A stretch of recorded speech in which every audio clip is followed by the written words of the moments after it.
Hey everyone, welcome to this episode of Ask Captain Reeman, where if you want to reach your aviation goals, you have to ask the right questions. I'm really fortunate to get to ask some questions of Stacy this evening. Stacy and I go way back, but I'm super inspired about where you are in your journey. Stacy, thank you for your patience in making this happen. Yeah, no, thank you. I'm excited to do this. One of the questions I've been getting a lot is, hey, am I too far down the road to get started on this? And I might have missed my window. Talk to me just a little bit about your journey and where you are and why you're excited about what you're doing. Yeah, of course. So I was fighter avionics. So I started on the A-10 back when I was 20 years old. And then I went to F-16s where I met you, got to work with you. And then I decided late in life, like it's about time I need to pursue my dream. And I've always wanted to be a pilot and found the right people to talk to, interviewed with the F-16 unit. Had a little feedback from that of just age is a struggle for fighters, but I was really determined to fly for the military, and I could have gone the civilian route, but I reached out and networked and had the right recommendations, and now I'm a C-17 pilot, so Well, I I couldn't be get to do prouder of that you. for a living. And it's fun. I recently interviewed my own son, and his journey's not that different. You guys overlapped, and you actually flew one of our airplanes with Yeah. Mitch. Yeah, I did. He was my CFI. He got me through my PPL, and he started me with instrument training right before I got hired with Charlotte. So it's been a fun journey. Well, I couldn't be more excited for you and exceptionally proud of someone that I served with that went from the enlisted ranks and made your way up, and you're out there killing it now. So I Yeah. know that there's some obvious hurdles you had to overcome, but talk to me, Stacy, about a specific challenge you faced that you think other people could learn from, and how did you overcome it? How did you persevere? I mean, we'll start with the elephant in the room is the age waiver, and it. I started. I think I got hired when I was 35 years old, and for the guard, the age limit is 33. So really finding a unit that was willing to put in the work and willing to take that risk to have somebody that is past the age limit, and it was a year-long process just to get the age waiver because it had to go from my unit all the way to DC to get signed. So that was a big one. I didn't really have too much control over that one. It was just networking, using any resource we had. I was reaching out to anybody that worked at the Guard Bureau just to kind of help out. It was me and the other guy that got hired. We both needed age waivers. So yeah, that was definitely a struggle of I had plan B, C, D, all the way through Z of if this doesn't work out, what am I going to do with a career?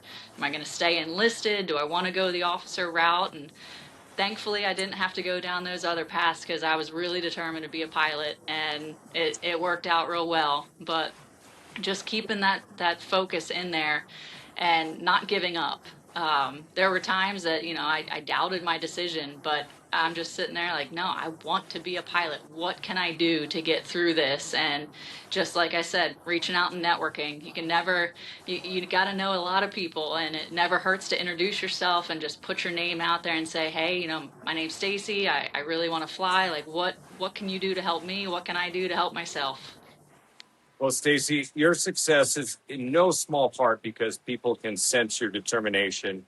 And also, I think there's, maturity is a factor too. When someone, a little longer down the road decides they want to do this, their focus is evident. I think it's in no small part to your determination. But one thing I tell folks that are, maybe don't have, aren't that far down the road yet are the variable isn't as much you as it is the timing of individual units. You really had to kind of open up your aperture and go, hey, I'm kind of willing to go anywhere.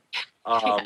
And different airframes too. I mean, I love the C-17. One of my best friends, Adam Moyles. Shout out to Adam. What's up, I Adam? know he wanted to fly other things, but what an amazing way to get to serve your country, even though it may not have been your first choice of destination or airframe. Here you are.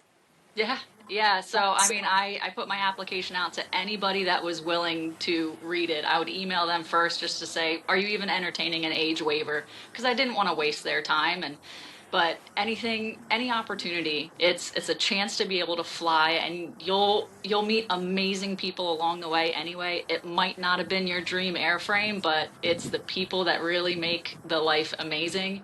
Like I looked at tanker units, I looked at C-17s, C-130s. I wasn't gonna limit myself, and it just happened to be that Charlotte was willing to entertain an age waiver, and you spoke about maturity. That's one of the main feedbacks I got, and why they fought so hard is they said, we can teach anybody how to fly. We want somebody that is mature and, can be someone for the future of the squadron. So that's why, Brandon, the guy I got hired with, that was our main feedback for both of our interviews.